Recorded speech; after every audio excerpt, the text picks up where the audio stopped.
Hey there, and welcome to the A.D.K Rock and Metal channel. I, of course, am Dave. Unfortunately, there is no Kirk or Andy with me this evening. They are off doing something else, lazy bastards that they are. Anyway, today I am joined by the wonderful Krusher. Welcome to the channel. Hello there, Dave. Welcome. I was wondering if I was going to get a catchphrase there, but not today. Well, I said Droogie. Hello, Droogie. We want a Droogie in there. Yeah. I'm glad to actually finally get you on the channel because I've been wanting to get you on the A.D.K channel for several months, and you very kindly have agreed to come on. There is no beep bleep function for swearing. I haven't got the budget to put one in for this interview, so we're just going to let you go free form. You're allowed to go as much as you like. It's fine. Yeah. I want to take an approach with you rather than to kind of ask you specific stories about artists and go about, oh, tell me an interesting fact about Ozzy Osbourne or Sharon Osbourne or any of that bollocks. I kind of just felt like I want to kind of go back through your, like, imagine this is your life, and we're going to go through like a this is your life book and a history. Okay. And you can tell me any anecdotal history, topics you like, any funny stories from that period of time, or you can just be as deadpan and as factual as you like. I'm going to try and do it. I'm going to do as little as talking as possible because no one likes my voice, and let you pretty much go for it. But I want to start all the way back because a lot of people from my generation will know you from Noisy Mothers. That would be where I first came across. And you're seeing at some of the festivals, things like Metallica Escape from the Studio, 95 at Donington, and Monsters of Rock. And obviously, then the later generation might be the Ozfest generation. We'll remember you from that. But it's the artwork and design work that a lot of people may not have known you from.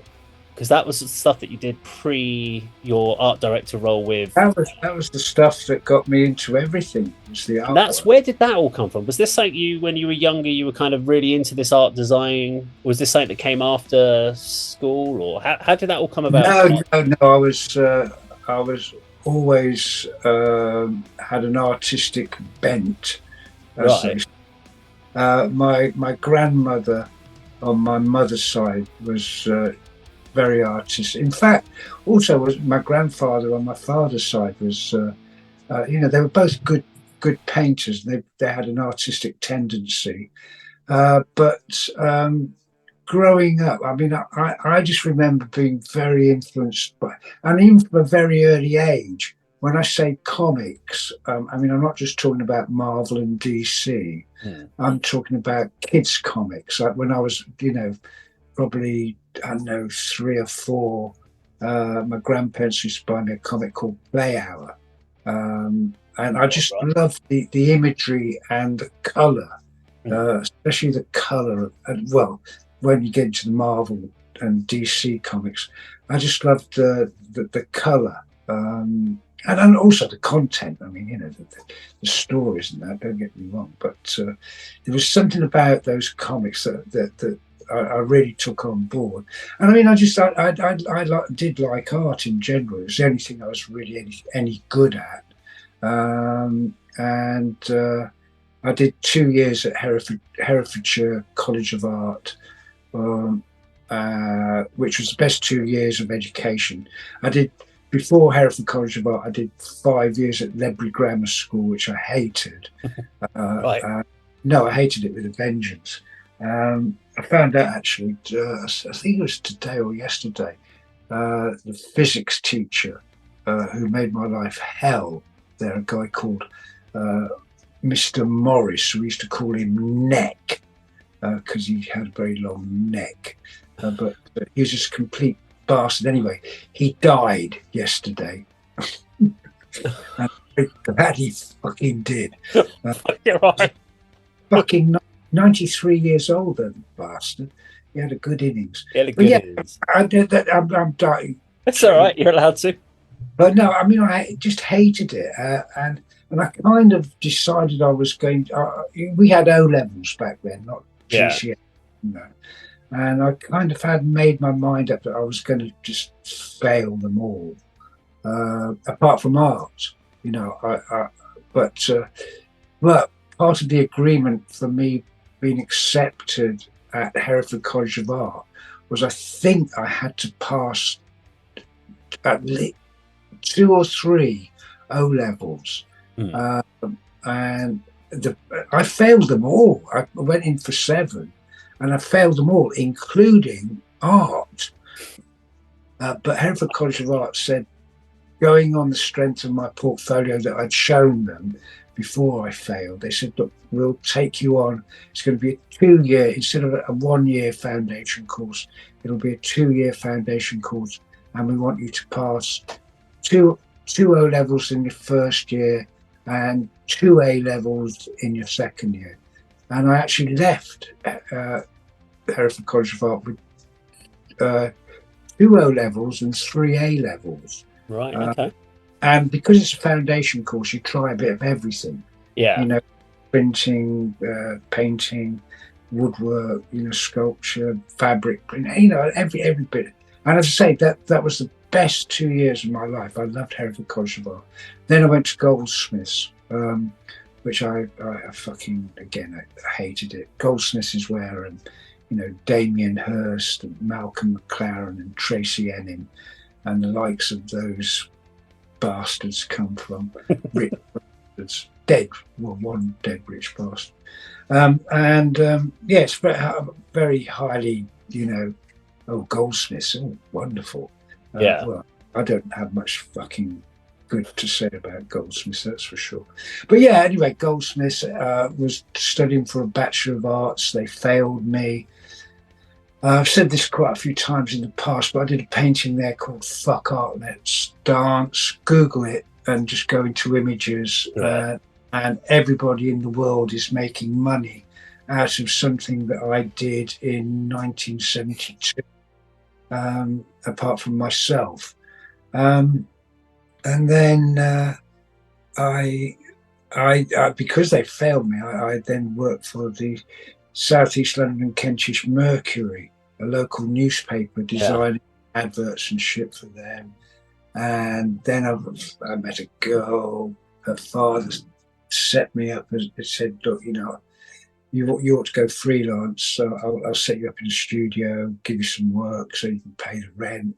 And then once you've got a bit of portfolio, go out, which is what I did, went around record companies. All the majors weren't interested. The small independents, there was one called The Label. They gave me my first job, which was designing a cover for a band called Eater, a punk band. Then I did a few other covers for them. One for a guy called Dave Goodman and Friends. Dave Goodman was the original producer for the Sex Pistols. And actually on that 7-inch single, there was Steve Cook, Steve Jones and Paul Cook, but we actually had to take their names off the artwork in the end for contractual reasons. I did a reggae band called Tribesman. I did a bit of everything. And then one of my great influences was a guy called Barney Bubbles, who used to do Hawkwind covers. He did everything actually in the end. He remember a company called Stiff Records, legendary Stiff Records, and he came up with the legendary statement: if it ain't stiff, it ain't worth a fuck. But Barney was, I just loved, again, his art, his Hawkwind stuff is very sort of not comic oriented, but the colours and the kind of style, it leans towards what I was loving. And I looked him up in a Londonators, phone book, and he was in it. And I called him, said, "Look, would you look at my portfolio?" And he said, "Yeah, I'd love to." Went round, had a few brainstorming sessions with him because he loved my work. And then one day he just phoned me up and said, "Look, I'm up to my neck with stuff. I know I've seen from your portfolio that you've done like crap like holiday brochures and stuff, so that magazine sort of format." He said, "I've got a tour program that I've got to do, but I haven't got time. Do you want to do it?" And I said, "Yeah, who's it for?" And he goes, "Oh, it's Blondie." And it was Blondie's Parallel Lines tour, which I think was 1978. That then led on to me working, because the company that was doing the tour program was part of the Motorhead's officers. That then led on to me working for Motorhead. I did their tour programs for their very first tour program for the Overkill tour through to Another Perfect Day. And whilst I was there in that office, I bumped into Finn Costello, the legendary photographer, who did things like Kiss Alive, Deep Purple's Burn.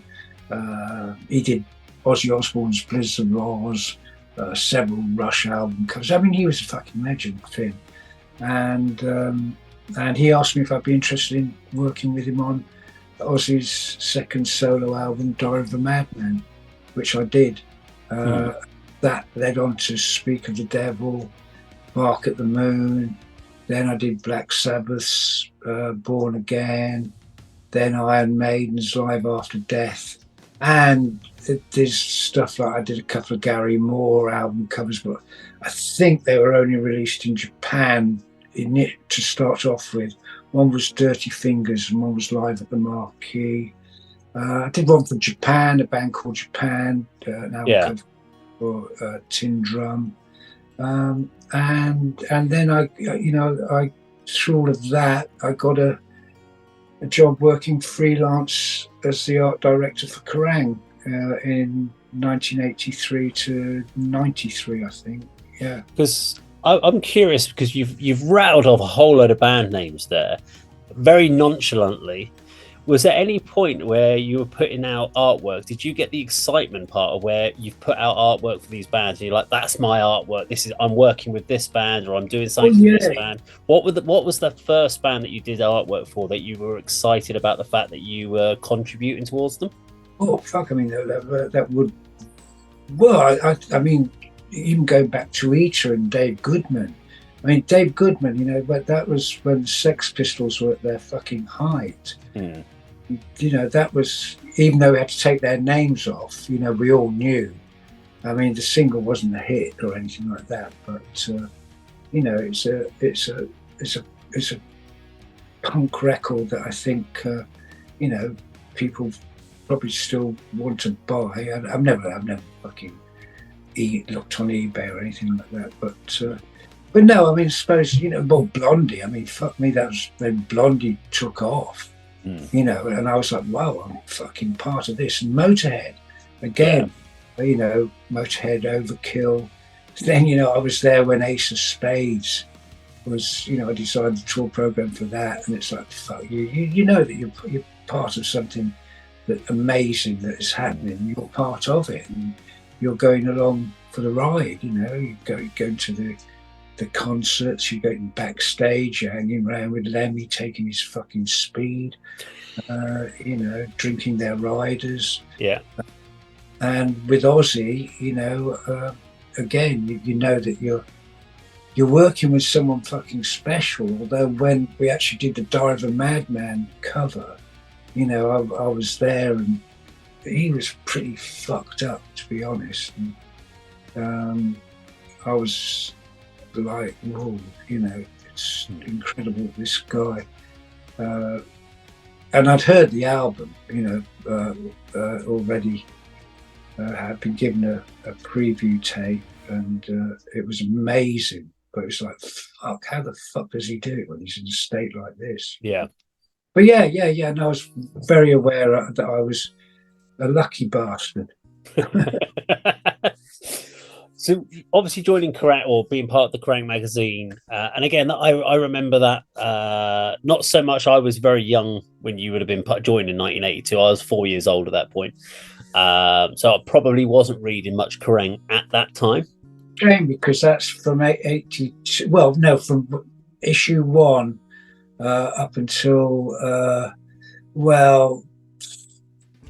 early 90s.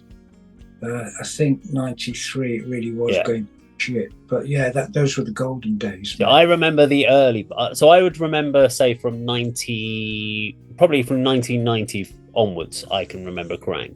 So then I was probably into it before Metal Hammer or anything like that.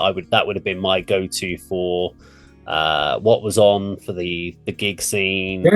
all of that sort of information, because you didn't have the internet to have that option, so you had to go there, find out your local bands, look for all the adverts. But as an art director, what actually was involved in your role within Kerrang then? What does an art director actually do? I would, you're given words and pictures, and you have to make them look good on the page, basically. You know, I'd be given a picture for the cover. Yeah. And, you know, who's going in it, you know, what they want written on it. And a lot of the time I'd hand letter it, choose the colours for the logo. It's, you know, and then with the feature, you're given a series of pictures. You've got so many thousand words to, you know, fit into 3 or 4 pages or 2 pages or 1 page. It's just fucking juggling fucking numbers and pictures, basically. You know, it's I mean, I look back on it now. I haven't looked at it for years, but I looked back recently, and it's fucking amazing what I did, you know. Yeah. But I was lucky that when I first started, it was fortnightly. But it's also, again, it's no computers. It's all cut and paste. Yeah. You know? And you draw, you project the image of the picture you want. You'd have a transparency, and you'd project it on the size that you wanted. It's all fucking. And when I think back on it now, it's like, how the fuck did you do that? Nowadays, you can just drag it around with a computer mouse. Yeah, exactly. It's a piece of piss. Well, no, we went onto computers. I think it was when fucking EMAP publishing, which is that's when it all started going to shit. And we actually had to learn how to use Apple computers over a weekend. We did 1 issue, and this is when we'd gone weekly. We were doing a weekly. We'd done 1 issue where it was the old cut and paste. And then on the Saturday and Sunday, we had to go in the office and we were taught how to use the computers. And then the next week, we had to do the issue using the computers. It was a bit of a crash course, that one. And I don't think that might have been the only time where we sort of eased up on the drink and drugs for a while. just to get through it. Yeah. Yeah. Because would you have been involved in like on the front covers, the titles, or the whatever the quote was going to be on the front? Would that be something that you would have come up with, or was that someone else, the editor? Sometimes, I mean, very rarely, but you know, if Jeff or whoever was, you know, doing the front cover feature couldn't think of something, we'd throw a few ideas around the office. You know, I mean, I came up with the rock hard, rock heavy, rock animal, which was on the back of the one of the Kerrang T-shirts, which I've now. That's my. But I came up with it, so you know, it's like, yeah, I'm keeping that. You'll keep that intellectual property and all. Yeah, yeah. Well, I see that they're fucking using my logo again. Are they? Yeah, they're using my. Well, they've computerized it. They've sharpened up the edges slightly. Yeah. But yeah, no, I'm actually. Talking to lawyers about that at the moment, because they're making fucking lot of, you know, they're using it on merchant shit, and they're making a lot of money out of my fucking design.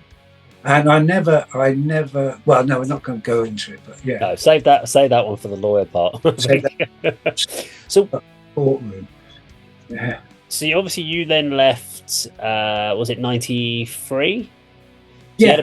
Was this because of the way that the culture had changed in there? They sacked me. Oh, okay. The way that the fucking magazine was going. It's because they're a bunch of fucking idiots run by EMAP and run by a fucking twat called Dave Henderson, who he used to work in other magazines when we were doing Kerrang at other places, and we used to call him the kiss of death, because, you know, he tried to do other things. Everything he tried, it just fucking fell. And eventually that's what he did with Kerrang. I mean, it's still fucking going, but fuck me. You know, it's not what it was. No. I mean, I can't remember the last time I actually picked up a copy of Krang. It probably would have been 93, 94 was the last time I actually picked up a Krang Yeah. magazine to it. I did move over, I think myself personally, I moved over to Metal Hammer after around that point. Yeah. Yeah. I And think a then you lot. had Terrorizer came out, and then Yeah. Terrorizer was your more Terrorizer. extreme stuff. Yeah, And the free CD, or the cover mount CDs that you used to get with those ones. Krang started doing that, but I don't know if Krang did it after Metal Hammer. One of them started it, but I can't remember which No, one. I think we were doing it before fucking Metal Hammer. That's for sure. I know I've still got quite a lot of the old cover mount CDs from back then. I still love going back for this, seeing which bands. Oh, you're talking about the CDs. The CD cover mounts, yeah. I'm pretty sure that was Metal Hammer. Yeah, that was a smart move by Metal Hammer. Because they started that gave you a great chance. Discs. Do you remember? Do you know what flexi discs are?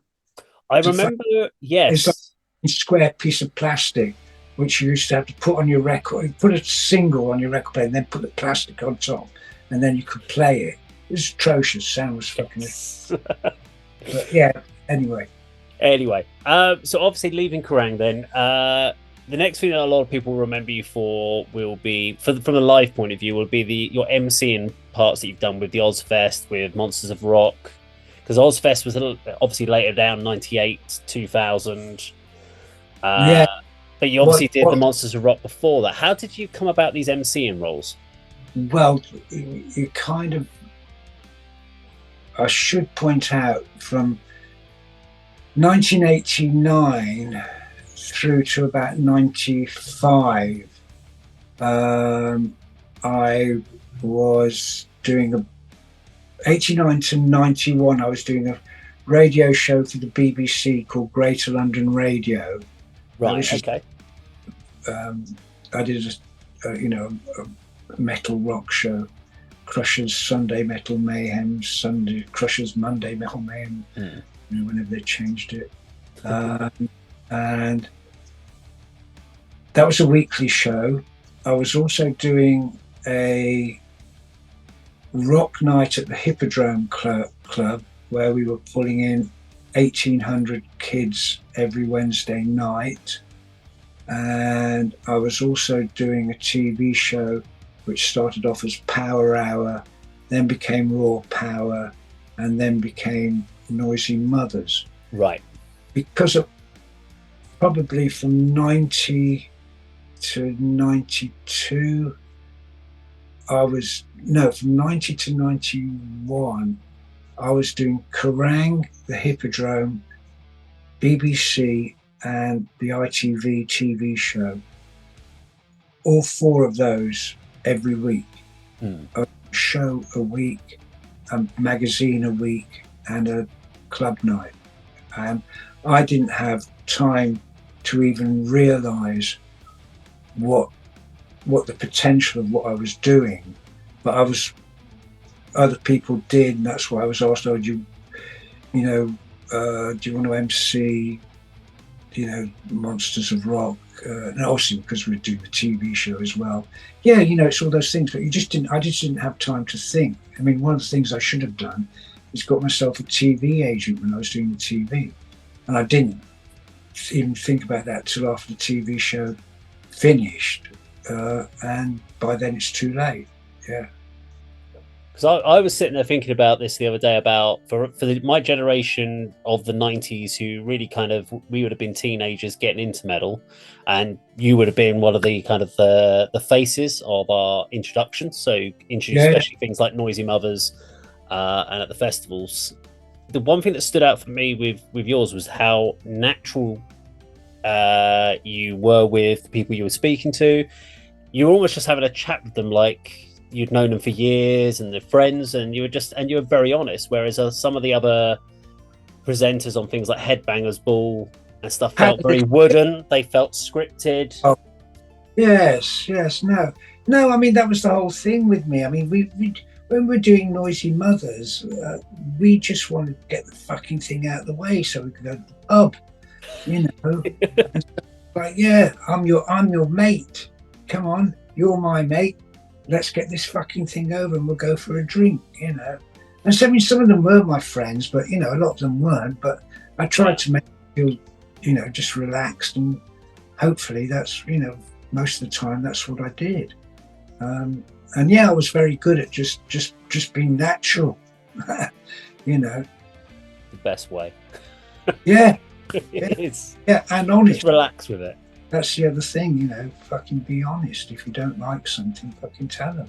But, fortunately, I was, most of the times, everything I was involved in, I did like, Yeah. Yeah. Because I was, when I was doing a little bit of research, as much research as I normally do, I was sitting there thinking, for someone who's been involved in so much music, why haven't I heard any bands that you've played in, or you'd normally see? So, what was this band WVKEAF all about? That was Wurzel, Violent, Krusher, Evil as Fuck. Right. And where did this all come from? It was an idea I came up with.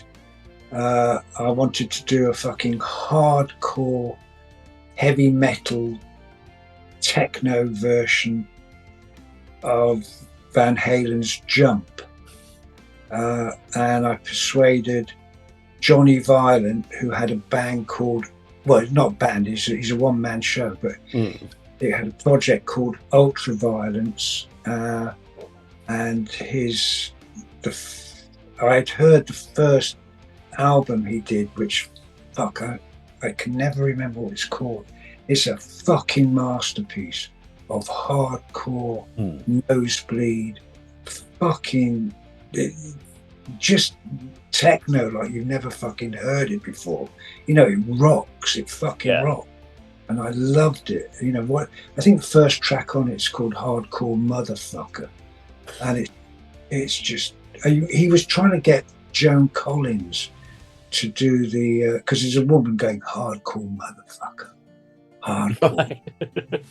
He's trying to get Joan Collins to, but she... That'd have been great. But it sounds like Joan Collins anyway. But anyway, I loved it. And Wurzel was a really good mate of mine. And he'd left Motorhead and was sort of a bit down in the dumps, or just twiddling his thumbs. And I said, come on, let's and Johnny had access to studios, and he had like his, he was just a whiz. He could just fucking do anything. And so we did it, and we did a version of Jump, and we did our own song, which was called Maximism. And it came out on a 12-inch, and there was a long version of Jump and a long version of Maximism, I think. And it sold fuck all. So is that the reason why you never continued it? The reason it sold fuck all is because the guy whose record, I can't remember what the fucking record company was called, something like Safe or something like Safe Records. And because I was fucking doing the,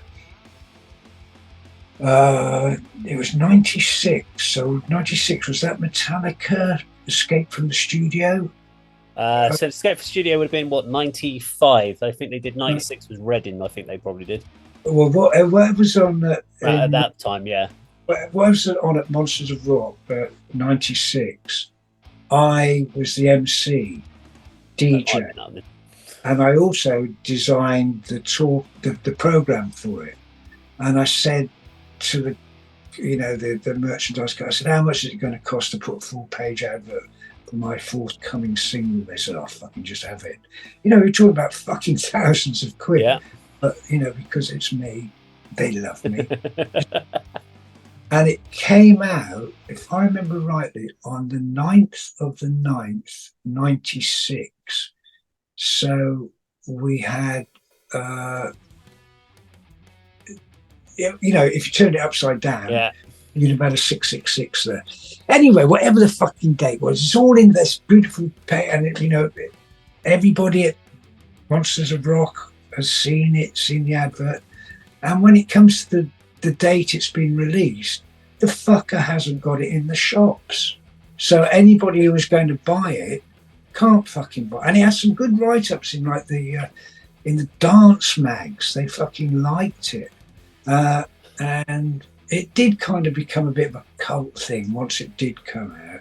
Mm. I think you can buy it on fucking eBay or something like that. Yeah, I don't know how much it goes. There was a point where it was quite expensive, but I think it's gone down in price now. Probably been put on, but it's probably been put on It, Spotify. it should have been a fucking novelty hit, Yeah. basically. And it didn't. And so because it wasn't, didn't achieve what our expectations, we split up for horticultural differences. Because, no, seriously, because Wurzel decided that he wanted to become a fucking landscape gardener. And I'm serious. Right. I think he did 2 or 3 years at Pershore College, fucking doing fucking, landscape gardening or learning whatever fucking farming techniques or whatever. Yeah. And then thankfully he got his shit back together and started playing with some bands. He obviously never got back to the level of Motorhead days, but I know he used to do some stuff with Splodgeness Abounds, Max Splodge, and he had another band called Leader of Down. They were great. We did a couple of gigs for the SAS, which in Hereford, which we're not supposed to speak about, because Wurzel was fucking ex-military. I mean, he was in the Cheltenham Grenadiers or whatever fucking. I think I'm not an army person, but yeah. But I also had a band called Pighorn. It wasn't my band. It was Jim Reeves and Bob Mortimer. Oh right, yeah. It was before they were fucking mega famous. Him, he wanted to do a fucking death metal band with me on vocals. I can't remember what Jim was playing guitar. I can't remember what Bob was playing. He might be on drums. It was fucking atrocious. Absolutely fucking horrendous. We did a couple of rehearsals, and I think the first rehearsal we realised it was absolutely shit. And the second rehearsal, Jim wanted to change the name from Pighorn to Potter's Wheel. So again, it would become Pighorn featuring Potter's Wheel. We had the fucking rehearsal, and it was like, yeah, I think we could it quits actually. I think a lot of people would love to have seen that band.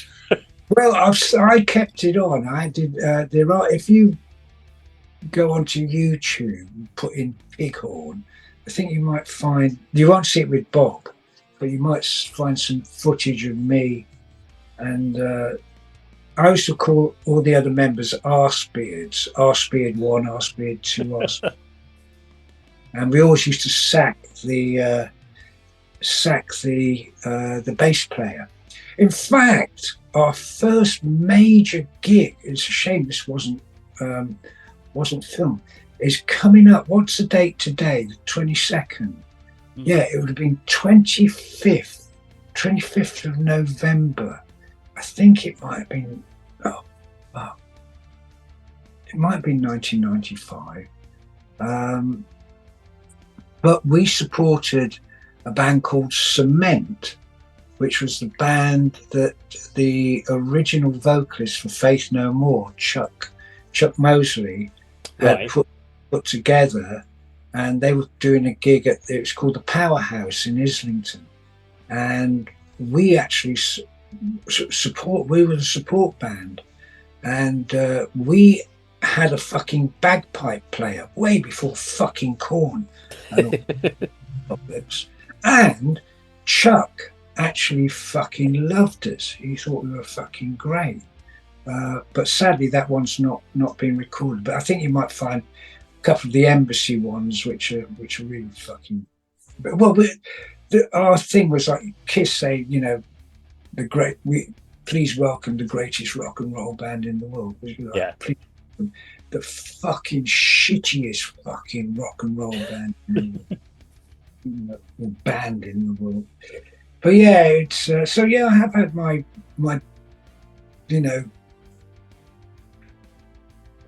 dabbling with Dabbles. music. Yeah. You spent a lot of obviously the main part of, I'd say, your career within obviously radio, magazines, etc., all based around London, and then you just took the chance and moved out into the countryside, which I believe you're still out in the countryside now. I fucking am, right. Now I've got to say, do you miss not being in London? Not one fucking bit. What is it you know? What's the big differences between the two for you now? Well, the big difference is I fucking live in a fucking civilized area, which isn't full of fucking feral kids running around the streets stabbing each other and fucking threatening to stab you. You know, I hated the way. I loved London. I lived there for fucking 40 years. But I saw over the last 5 years, I just saw it just changing. You could see, and I'm talking kids, 8 years old to 12, 13, who were just running the streets. And, you know, if they didn't like you, they would make your life shit. And they didn't like me, and they made my life shit. Even though I'd lived in that area for fucking 30 years, you know, they were just, and that's, you know, it's like, fuck it, I'm getting out. I moved out of London about 10 years ago now, give or take. But I remember in the 90s for myself, I used to go out every night. We'd be out in London, we'd be in Camden, start off at the World's End and then move on out into different places in Camden and stuff like that.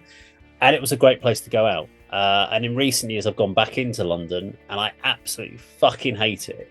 Yeah. It's a horrendous place to go. The people, I don't remember people being as arrogant, mean, or... But on the other side of it, when you don't get the mean ones, you get the ones that are so woke, as this word goes now, that you can't say anything without triggering someone. You've triggered me. How dare you? What you've just said has triggered me. So I'm going to ask you this question because it now ties in nicely. In a world full of wokeness, such as what we have with snowflakes, I don't fucking go asleep, to be quite honest. I mean, what is your thought around this whole thing? Because I've always loved that you say exactly what you think. A very good friend of mine is Andrew Max O'Neill. Do you know Andrew? I don't know. He's an incredible comedian. He's a writer as well, but he's trans. Okay. He likes to, like Eddie Izzard, right? Same thing. But I've spoken to Andrew about this, and I just don't know. He's tried to explain it all to me, and I don't understand it. And I'm old, and I don't want to really understand it. And all this shit about triggering, fuck me, you know. It just seems a fucking easy way to fucking just, I don't know. I'm not going to say anything about it because I'll just get to fucking trouble. Yeah, I know. I have the same. It's. I mean, I won't say what in my personal opinion is, but you get the issue with the people wanting to be referred to as they or them and being identified. And people if they want to be that, that's fine. I don't. But if I do say something like, if I don't know that and I call someone exactly, that's not my fault. I'm 70 fucking years old. Yeah. And you know, in the 70s, I had some fucking wonderful gay friends. I had some fucking wonderful trans friends, you know, transvestites who were fucking great friends of mine. I had some fucking wonderful lesbian friends. And that's what I'm saying, gay, you know, homosexual, lesbians, transvestite. I understand that. Yeah. But, you know, this pronoun stuff, I'm sorry, I just don't understand it.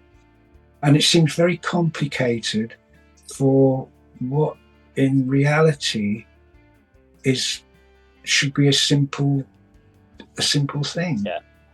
For me, my worry for people is that by worrying about this, either they, them, etc., they're going to give themselves a coronary because they're going to have to spend their entire life trying to get people to refer to them as they or them. There's never going to be a stop or a change in that because it's such a challenging conversation to have.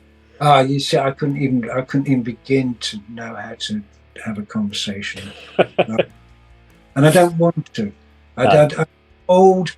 I've fucking enjoyed my life, and I would like to go to the end of my days just having conversations the way that I know to have a conversation. Fair enough. Yeah. We'll go for some nice and simple ones. Yeah, we'll move away from those ones. I have to ask then, so what has been a couple of situation ones for you? Craziest event that's happened to you or that you've been around that isn't as well known about? So something that maybe you haven't kind of explained, or isn't Sharon Osbourne, or isn't... Is there anything that you haven't really talked about is actually a bit mental, a bit nuts that you've come across in your... Yeah, there was a time way before I was fucking famous, if that's what I am, where I lived in Deptford, and I loved Deptford actually. And me and my mate, Dick Norman, Richard to his mother, we dropped some acid, and we're wandering around the streets. We wouldn't have just dropped acid, we'd fucking had quite a bit to drink as well. And probably a combination of fucking drugs, because that's what we were like. And we noticed that the Deptford fucking church had scaffolding around it. Right. And this was late at night. This was, after the pubs had shut, and the streets were fairly deserted. And we noticed that this scaffolding. It was like, fucking hell, Dick, let's climb the scaffolding and look at the view of death. Fucking, top of the church. And as I say, we're fucking tripping off our faces. And we climbed the scaffolding, and we got to a bit where there was an open window, no glass in it. It was just an open bit where the bells. Yeah. That's how high up we were. Right. It didn't have a steeple. It was like almost like a castle turret sort of church. Oh, okay, yeah. It might have had forgive me, might have had a small steeple, but not. You were on acid, so you may not get this. You may not be exactly right. It's fine. No, I not on acid. I saw it. It may have had an elephant on the top. You never know. We're up there. There's all the scaffolding planks, so we're walking around looking at things, and I said to Dick, let's go in. Let's fucking go in. And he goes, well, I can't, look in, you can't see anything. I said, no, it'll be all right. There'll be a floor. You go over, right? I'll hold onto your arms, and you drop down onto the floor. And in all honesty, I didn't know if there was a fucking floor there. Fucking Dick. Could have been a sheer drop. Exactly. And I just dropped him. And I heard this, and it's like, yeah, and it's his fucking head more or less pops up, yeah, so we could climb back out. Oh, okay, yeah. And it's like, right, I'm coming in, and we go in, and it must have had a steeple actually, because inside was the cockerel, a brass, and I'm talking, it's fucking big. Yeah. It's massive. It's probably 4 foot, maybe 5 foot wide. It's big, and it's solid brass, right? And worth a lot of fucking money. And right, we're going to fucking steal this. And we get it through the fucking window onto the scaffolding, and then suddenly police cars turn up. And thankfully we've got that the cockerel is lying on flat on because it's thin. Obviously, it's just very thin. But if you look on, from the view on, it's a cockerel, but from the view from the side, it's just like fucking nothing. Yeah. It's just fucking. And we got the cockerel down. We got back out, and police cars were, and we just lie down flat on the scaffolding because we're high up, so obviously they're shining fucking torches. Just don't move. And eventually they go away, and we quite sensibly, considering we're tripping off our faces, says, right, let's leave it 5-10 minutes, they might come back. Right? And we just sat there fucking how are we going to get the cockerel? We'll get the cockerel down, don't you fucking worry. And we got the cockerel down, and we got it home. And the home that we were sharing, we were lodgers of a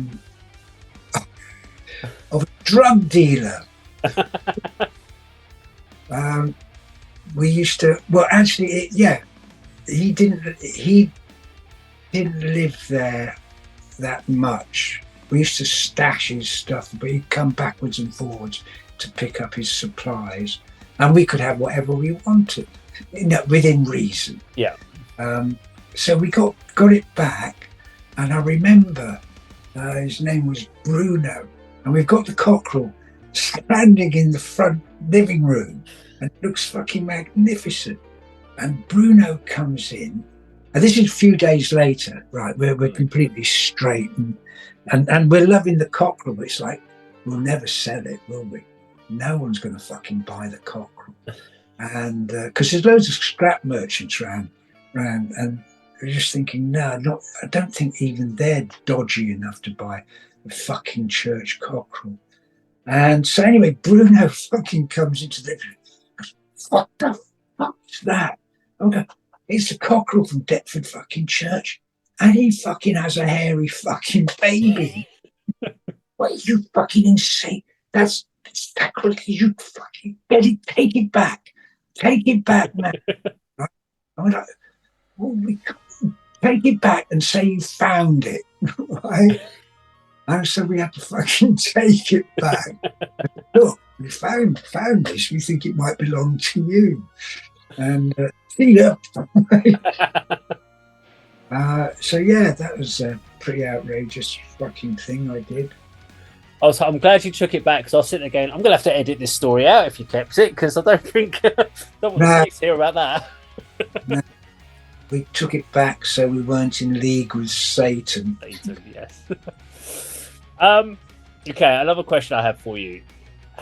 Who is, because you're going to give me an honest answer. Whenever I ask musicians this, I always get political answers or very scripted or carefully worded responses. But who's the biggest prima donna that you have met in where you've had a musician who's just completely up their own arse? Oh, that's a hard one. There's so many, is there? Yeah. No, let me think.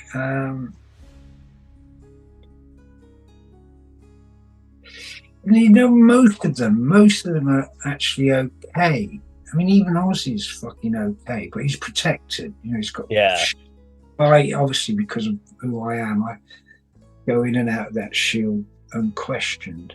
Or I used to. I'm not anymore. But prima donnas, fuck.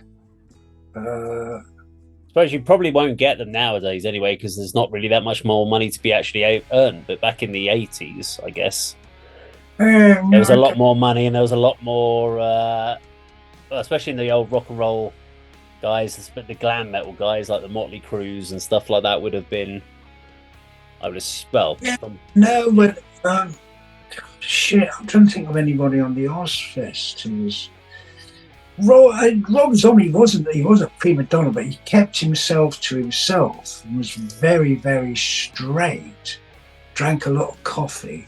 Don't think I ever saw beer once. His band were insane. They were fucking mad. But he was very straight. But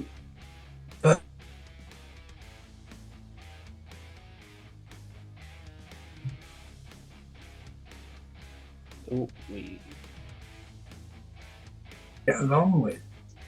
I'm sure there has been someone. Oh, I tell you who were a fucking bunch of fucking twats. Stone Dead last year, Blue Oyster Cult. Oh, right, okay. Fuck me. You know, their demands for a 5,000 festival, you know, Yeah. It was just fucking ridiculous. And it was like, I'm not even fucking staying to fucking watching a bunch of fucking. You know, they obviously didn't want me to introduce them, so that was great. And I was, and they had the whole back of the backstage area. I'm not talking about fucking dressing rooms. This is like the backstage area where the trucks are. Yeah. You know, like my mate's van who was driving me up and down there. You know, the hospitality tent. You know, just a huge open area of grassland fenced in. They wanted it completely cleared. Nobody in that area whatsoever. And there were other demands. I won't go into sordid details, but they were a bunch of fucking wanks. Fucking one-hit wank. Yeah. You know? I was going to say I only know one song by them. So well, everybody only knows fucking one song by them, to be honest. And you know, I've heard that so many fucking times. Every time it comes on, I fucking turn it off. But yeah, no, just dreadful. Yeah. Okay. Last question then for you. From the people that you've got to meet, there is obviously plenty of people that have a persona that they put out there within the rock and metal industry, whether it's they're dark, creepy, meant to come across as an evil guy like the singer from Ghost or stuff like that, Marilyn Manson. But who out of all these people is actually genuinely the nicest rock metal person that you've ever met? You just go, you couldn't say a bad word about them. It's quite a lot, but one of them is Tom Araya from Slayer. And Kerry King from Slayer. I love them both. But Tom is when we were on the and also Bill Ward from Black. Okay. Definitely one of the nicest men I've ever fucking met in my life. Absolute gentleman. Wurzel was also a gentleman, to be quite honest, but he was a bit of a rascal. But no, Tom Araya, when we were on the Ozfest, his wife was about to give birth. So after each gig, he was flying home and coming back to the next gig. No, it's not been born yet. It's not been born. And then, and he, Slayer, they always wear fucking black. Yeah.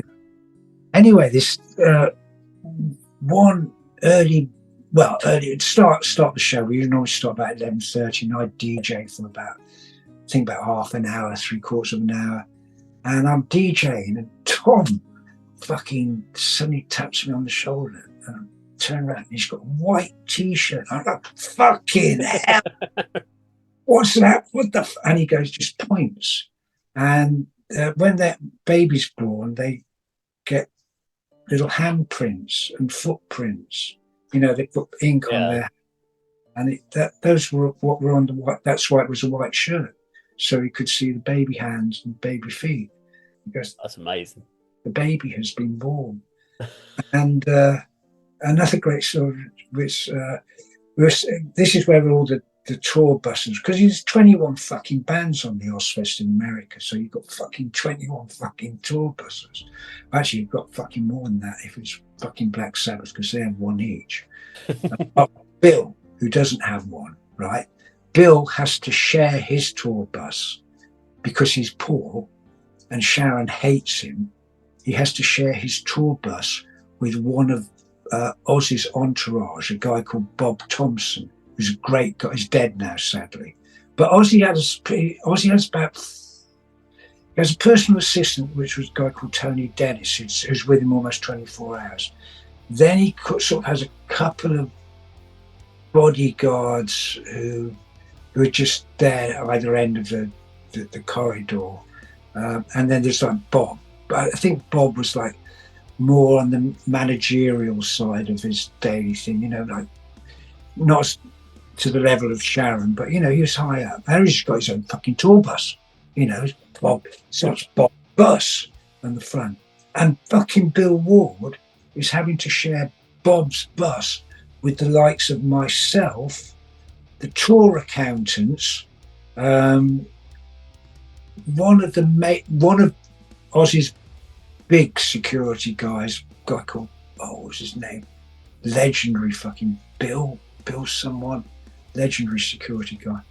And Trojan Condom Man, because we were giving 20,000 Trojan condoms away free at each gig.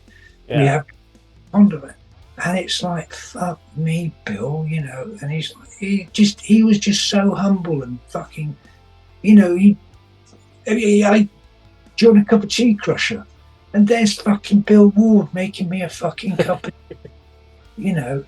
Anyway, there's one time, as I say, all the tour buses there, and me and Tom are having a chat, and Bill comes past. He goes, "Oh, you're right, Krusher." I said, "Yeah, good, Bill. I'll see you later." He said, "Yeah, we'll have some more tea on the bus tonight." and wanders off. And Tom's looking at me going, "Fuck, man, fuck. Bill." I said, "I'm on the fucking tour bus with fucking Bill." I've never had the guts to speak. I said, "Fucking speak to him. He's a fucking human being, for God's sake." And then Tom, I loved, and Kerry King. I love Kerry as well. And Jeff could be a bit hard to get on with. And who's the fucking drummer? Dave Lombardo. Yeah. Dave Lombardo, gagging whatever he could fucking get his hands on all the time. So I didn't talk to him much. I do remember seeing an interview with Tom Araya probably from about 4 or 5 years ago, and he was just laughing and joking in it, and you're like, this is the guy from doing Rain in Blood. Yeah, he's the friendliest. He looks like he should just be Santa Claus, because he's just laughing and joking, and looks like the best bloke to go and have a beer with and just chat with, and just friendly as hell. Absolutely. He's just a fucking normal human being who's very and very, he's funny. Kerry King's fucking hilarious. Kerry used to have a fucking I think it was a German fucking helmet. It was a helmet, a crash helmet, with all these fucking 6-inch nails. And of course we're all drinking fucking plastic cups right backstage. As soon as he's finished one, he sticks it on there. So by the end of the night, empty plastic cups. But yeah, no, there's a lot of them are really, really, really, really nice. I don't think I had a fucking funny interview with Tom Kiefer from Cinderella, but I just don't think I just think he was having a bad day, and he was just giving me yes, and thankfully it wasn't a fucking live interview. And he was just giving me yes and no answers. And I said, "You really don't want to do this, do you, mate?" He said, "Nah." I said, "Go on, fuck off then." They do happen, unfortunately, those interviews. Even the interviewer can have off days where you're not in the mood for doing it. No, exactly.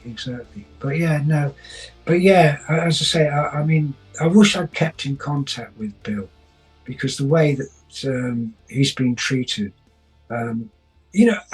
not just by fucking Sharon, but he's been cold-shouldered by the fucking band as well. His mates that he grew up with, and I just couldn't fucking understand. I couldn't get my head around how they could be so cruel.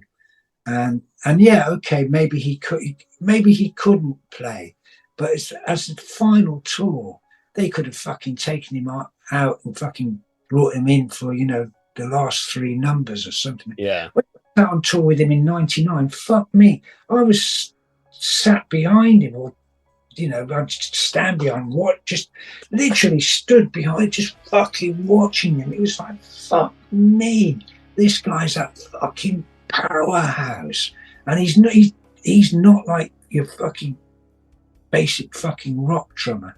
He's got fucking moves, he's almost got fucking jazz technique. I love Bill. He's a great drummer. And I just can't, as I say, I hate the way he's been treated. He deserves so much more respect.